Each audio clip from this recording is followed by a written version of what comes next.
Star news Marathi, नवे पाऊल नवी दिशा। तुम्हाला सोने खरेदी करायचंय तर मग चला विट्याच्या ओम ज्वेलर्स मध्ये।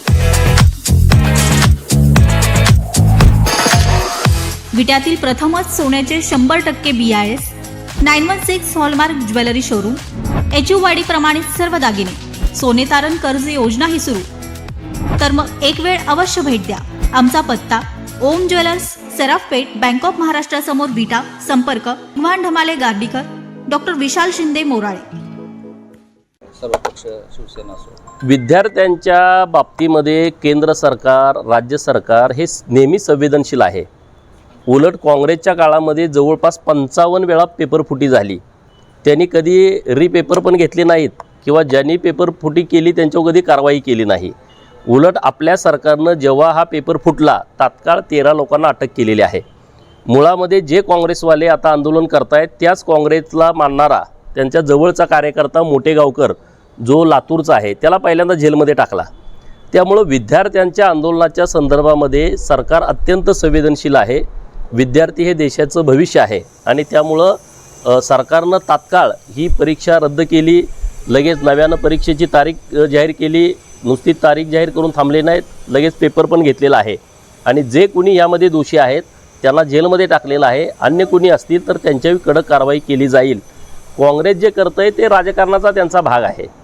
मुळामध्ये त्यांना विद्यार्थ्यांचं कधीच देणं घेणं नाही, परंतु गेल्या 2014 पासून केंद्र सरकारच्या विरोधामध्ये कुठं बोलायला संधीच मिळत नाही आणि म्हणून ते विद्यार्थ्यांच्या ह्या आंदोलनामध्ये राजकीय पोळी भाजून घेण्याचं काँग्रेस प्रयत्न करत आहे।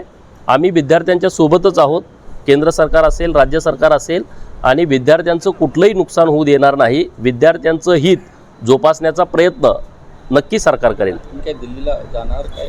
नाही, मी कशाला जाईल, दिल्लीमध्ये आहेत ना नेते म्हणून। पवारांनी जिल्ह्यामध्ये पावसाचं प्रमाण समिश्र आहे, म्हणजे पश्चिम भागामध्ये पाऊस पडतोय, पूर्व भागात पडले नाही। काय एकूण पूर्वेकडे तालुक्यातील खास करून खानापूर, आटपाडी, कवठेमंकाळ, जत या तालुक्यामध्ये अपेक्षित ज्या पद्धतीनं पाऊस पडणं आवश्यक होतं तो पडलेला नाही। लोक आता पण आभाळाकडे डोळे लावून बसलेले आहेत।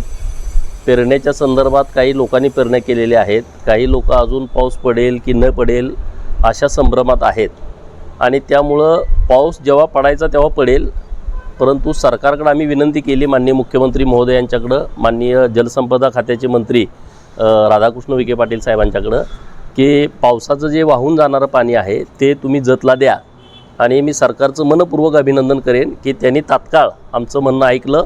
10 कोटी रुपयेचं जे थकीत बिल होतं विजेचं ते महामंडळाच्या स्वायत्त निधीतून त्यांनी भरलेलं आहे आणि म्हैसाळचे योजना सुरू केलेली आहे।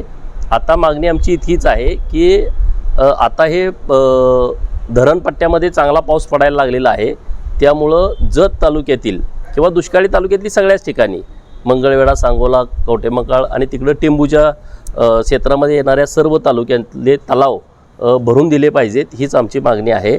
आणि त्याच्यासाठी जलसंपदा विभागाच्या अधिकाऱ्यांनी अत्यंत काळजीपूर्वक या सगळ्या बाबीकडे लक्ष देण्याची आवश्यकता आहे। दिल्लीमध्ये पंतप्रधानांची भेट घेत त्याचे फोटो अगदी हाताला हात करून हात घेताना, तर कसं बघता या भेटीकडे तुम्ही? नाही, मी कसं बघत नाही, आता ते पवारांना विचारा ना काय नेमकं आहे, मी काय बघण्याचा विषयच नाही। त्यामध्ये शेतकऱ्यांच्यावरही चर्चा झाली असं सांगितलं जातंय आणि एकूण परीक्षेसंदर्भात काय चर्चा झाली ती आता तेच खुलासा करतील ना। मी तर काय तिथं नव्हतो, मला काय माहीत असणार आहे काय चर्चा झाली। नाही, मी काय फेसबुक वगैरे बघत नाही, त्यामुळे मला काय माहीत नाही। राष्ट्रवादी विलीनीकरणात जयंत पाटील बसलेले, कुठं बसले? नाही, जयंत पाटील मुख्यमंत्र्यांना भेटले, राष्ट्रवादी विलीनीकरणाची सरकार घेत आहेत काय? आता जयंत पाटलांनाच माहीत आता काय काय भेटतात आणि कोणाकोणाला काय काय त्यांची मागणी आहे, त्याच्यावरती तेच बोलू शकतात।